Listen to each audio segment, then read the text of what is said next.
Hello दोस्तों, नमस्कार। मेरा नाम अनूप मिश्रा है। आपके अपने चैनल लर्न विथ हल्का में आप सभी का हार्दिक स्वागत एवं अभिनंदन है। आइए दोस्तों, देखते हैं आज एक रोजगार के बारे में। ये भर्ती आपको बिहार सरकार की तरफ से मिली है। ये भर्ती है केंद्रीय चयन पर्षद सिपाही भर्ती, यानी जैसे उत्तर प्रदेश में पुलिस की बहाली होती है, वैसे बिहार में भी ढेर सारे पुलिस के पदों पर बहाली रेगुलर होती रही है।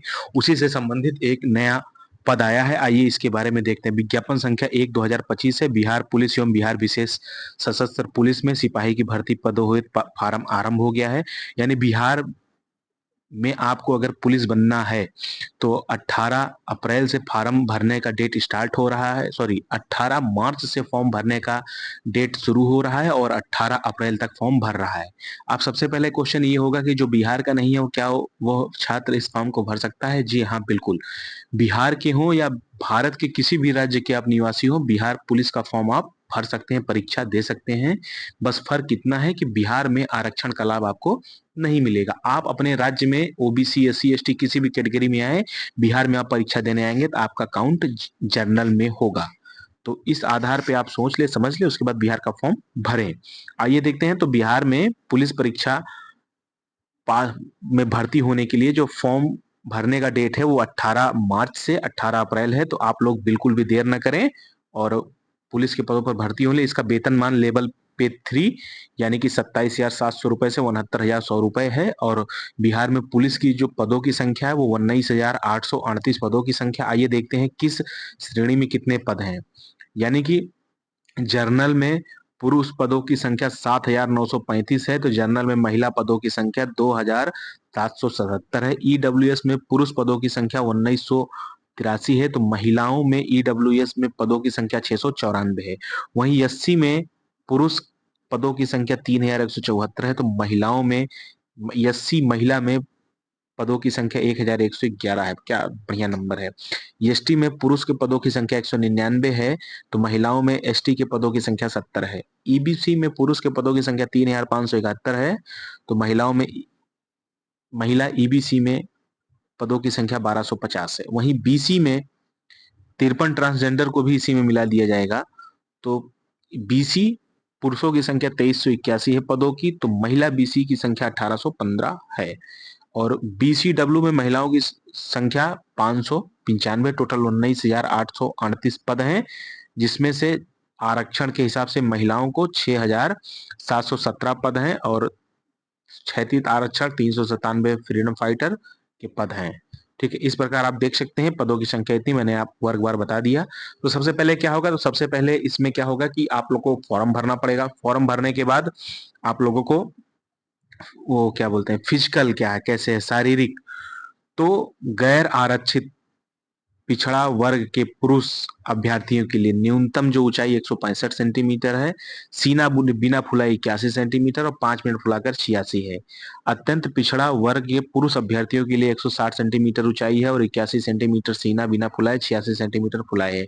वहीं एससी एसटी पुरुष अभ्यर्थियों की ऊंचाई 160 सेंटीमीटर है। ठीक है, और वहीं बिना फुलाए सीना 79 और फुला के 84 है।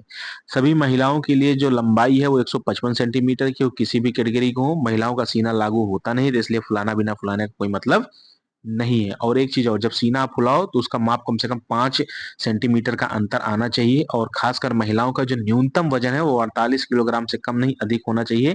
नहीं तो शारीरिक मापदंड में उन्हें बाहर निकाल दिया जाएगा। नोट, ट्रांसजेंडर अभ्यर्थियों के लिए शारीरिक मापदंड महिला के अभ्यर्थियों के समान ही समझा जाएगा। ठीक है। शैक्षणिक अर्हता क्या होनी चाहिए? हिंदी या अंग्रेजी माध्यम से आप कक्षा 10वीं की परीक्षा, 10वीं और 12वीं की परीक्षा पास हो तो इसको आप फॉर्म भर सकते हो। ठीक है। जर्नल के फॉर्म भरने की जो उम्र है 18 से 25 वर्ष होनी चाहिए।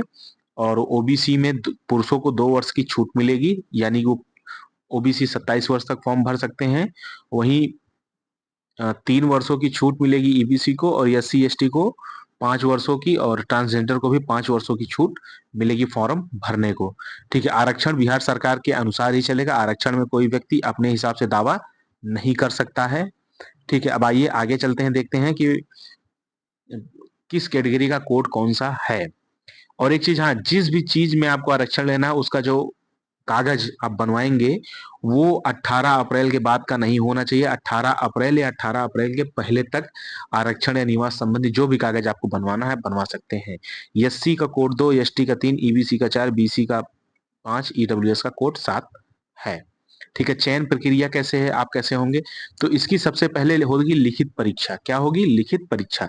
तो लिखित परीक्षा सबसे पहले आप आवेदन करेंगे, एडमिट कार्ड आएगा, परीक्षा देने जाएंगे और इसकी लिखित परीक्षा होगी। लिखित परीक्षा में कौन कौन से विषय आएंगे? 100 क्वेश्चन रहेगा, 100 नंबर का रहेगा, 2 घंटा आपको समय मिलेगा।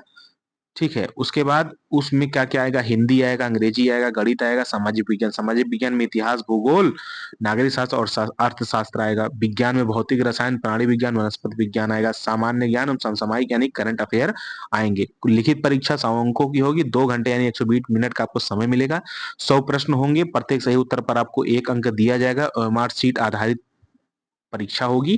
ठीक है, उत्तर पुस्तिका की 2 प्रति होगी, जिसमें 1 प्रति अदृश्य कार्बन प्रति के रूप में आपके पास रहेगी, बाकी 1 प्रति सरकार को दिया जाएगा। और इस प्रति सूचना प्रकाशन होने के 1 साल तक सरकार उसको अपने पास रखेगा। लिखित परीक्षा में मिनिमम 30% आप अंक लाते हैं तब जाके आपका कहीं मेरिट बनेगा। मेरिट में अगर आप आते हैं तो दक्षता परीक्षा के लिए बुलाया जाएगा। यानी 19,000 पद हैं, तो मान लो चलो हम मानते हैं 20,000 पद हैं, तो दक्षता परीक्षा में यानी कि शारीरिक परीक्षा, जब लिखित परीक्षा पास करने के बाद जब शारीरिक परीक्षा होगी तो उसमें 5 गुना अभ्यर्थियों को बुलाया जाएगा। यानी 20 है तो लगभग 1 लाख अभ्यर्थी दक्षता परीक्षा देने आएंगे। दक्षता परीक्षा जब वो लोग पास कर लेंगे तो उनका मेडिकल होगा, उसके बाद वो ज्वाइन करेंगे। और दक्षता परीक्षा में क्या क्या चीजें हैं ये देखते हैं।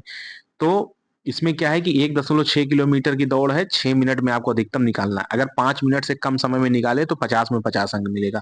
5 मिनट 20 सेकंड में आप निकालते हैं तो आपको 40 नंबर मिलेगा। 5 मिनट 40 सेकंड तक निकालते हैं तो आपको 30 मिलेगा। 5 मिनट 40 सेकंड से लेके पूरे 6 मिनट तक आपको निकालते हैं तो 50 में से आपको 20 अंक मिलेंगे। 6 मिनट से अधिक लेने वाले पुरुषों को असफल घोषित कर दिया जाएगा। और महिलाओं के लिए 1 किलोमीटर खाली दौड़ना है 5 मिनट में तो आपको फुल मार्क मिलेगा।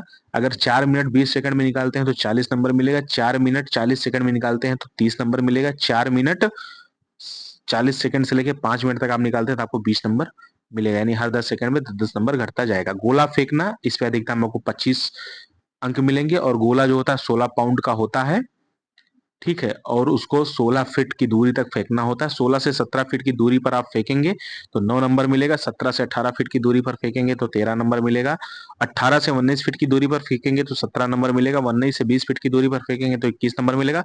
और 20 फीट से आप ज्यादा फेंक देते हैं तो आपको 25 अंक मिलेगा। ठीक है दोस्तों, 16 फीट से कम फेंकने वाले पुरुषों को असफल घोषित कर दिया जाएगा। और सभी कोर्ट की महिलाओं को 16 की जगह 12 पाउंड का गोला मिलेगा और 12 फीट आपको मिनिमम फेंकना रहेगा। 12 फीट पे आपको 9 नंबर, 13 से 14 फीट पर 13 नंबर, 14 से 15 फीट पर 17 नंबर, 15 से 16 फीट पर महिलाओं को 21 नंबर मिलेगा। 16 फीट से ज्यादा फेंकेंगे आपको 25 में 25 मिलेगा। और 12 फीट से कम फेंकेंगे महिला अभ्यर्थियों को उनको असफल घोषित कर दिया जाएगा। एक ऊंची कूद 25 नंबर की है, जिसमें न्यूनतम 4 फीट तो आपको कूदना ही है। 4 फीट कूदती है तो 13 नंबर, 4 फीट 4 इंच तो 17 नंबर, 4 फीट 8 इंच तो 21 नंबर, 5 फीट कूदेंगे तो 25 नंबर। 4 फीट से कूद कम कूदने वाले पुरुष अभ्यर्थियों को असफल घोषित कर दिया जाएगा। सभी कोर्ट की महिला के लिए न्यूनतम जो है 3 फीट है।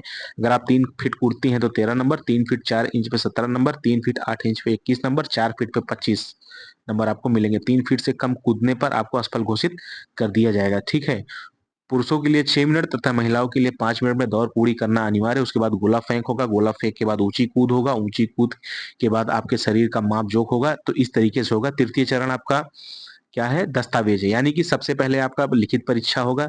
लिखित परीक्षा के बाद आपका दक्षता परीक्षा होगा। दक्षता परीक्षा में मैंने आपको बताया सबसे पहले आपका रनिंग होगा, रनिंग के बाद गोला फेंक होगा, गोला फेंक के बाद ऊंची कूद होगा। उसके बाद तृतीय चरण आपका दस्तावेज सत्यापन, उसमें जैसे आप सारे डॉक्यूमेंट लेकर आए, अपना डॉक्यूमेंट वेरिफिकेशन कराएं। ठीक है, इस तरीके से जैसे क्या क्या आपको लेकर आना है दस्तावेज में, जैसे वैध युक्त पहचान पत्र, जैसे आधार कार्ड, ड्राइविंग लाइसेंस हो गया। जन्म तिथि आपकी मिलाई जाएगी हाई स्कूल के मार्कशीट मूल प्रमाण पत्र से। इंटर से आपके उत्तीर्ण प्रमाण पत्र देखा जाएगा कि आप इंटर पास हैं या नहीं। अगर एससी एसटी वर्ग से आते हैं तो सक्षम प्राधिकार द्वारा जाति प्रमाण पत्र और अस्थाई आवास प्रमाण पत्र भी बनवा लें। बीसी और ईबीसी वर्ग के अभ्यर्थी हैं तो भी आप अपने जाति प्रमाण पत्र और अस्थाई आवास प्रमाण पत्र भी बनवा लें। अगर ओबीसी क्रीमी लेयर में आते हैं तो भी आपको सर्टिफिकेट अपना देना पड़ेगा। 5/12/2017 के अनुसार आपको फॉर्मेट स्वतंत्रता संग्रानी है या ईडब्ल्यूएस है, तो इसमें सब कुछ लिखा हुआ कि आप किस तरीके से दे सकते हैं। ठीक है, गृह रक्षक अभ्यर्थियों के लिए यानी केंद्रीय प्रशिक्षण संस्थान गृह रक्षी वाहिनी आनंदपुर बिहटा से निर्गत बुनियादी परीक्षा प्रमाण पत्र होमगार्ड, यानी कि जैसे कि आप पुलिस में पहले से सेवा कर रहे हैं, जैसे होमगार्ड वगैरह के रूप में, और सरकारी नौकरी में आना चाहते हैं, तो आप जिस भी विभाग में हैं वहां से अपना प्रमाण पत्र लिखकर आवे। ठीक है, इस प्रकार आप देख सकते हैं। और आवेदन का जो शुल्क है SC ST, ट्रांसजेंडर और राज्य के मूल निवासियों के लिए उनका 180 रुपए है, और अन्य सभी जनरल OBC के लिए 675 रुपए ऑनलाइन फॉर्म का शुल्क है। आपकी जो न्यूनतम उम्र सेवा सीमा है वो 1/8/2025 से काउंट की जाएगी। ठीक है दोस्तों, इस प्रकार आप देख सकते हैं कि सारी चीजें मैंने आपको लगभग स्टेप बाय स्टेप बता दी हैं। अब आप लोग को क्या करना है कि आप लोग को मेहनत करना है, और आगे चल के मैं खुद history, geography, polity, economy, science जो भी चीजें हैं इनको NCERT के माध्यम से, मैंने भी जियोग्राफी पढ़ा के खत्म किया 9 to 12 का। अब इसके बाद हिस्ट्री, पॉलिटी, इकोनॉमी सारी चीजें पढ़ाऊंगा, फिर उसका MCQ भी आप लोगों को कराऊंगा दोस्तों। इस प्रकार आज के समाचार समाप्त होते हैं। अगर आपको इससे थोड़ा सा भी लाभ हुआ हो तो कृपया चैनल को सब्सक्राइब करें, लोगों को ज्यादा से ज्यादा शेयर करें। आगे चलकर इस पर मैं आप लोगों का प्रैक्टिस सेशन कराना शुरू करूंगा बिहार पुलिस भर्ती से लेकर के। ठीक है, जय हिंद दोस्तों, राम राम, जय हिंद, जय भारत।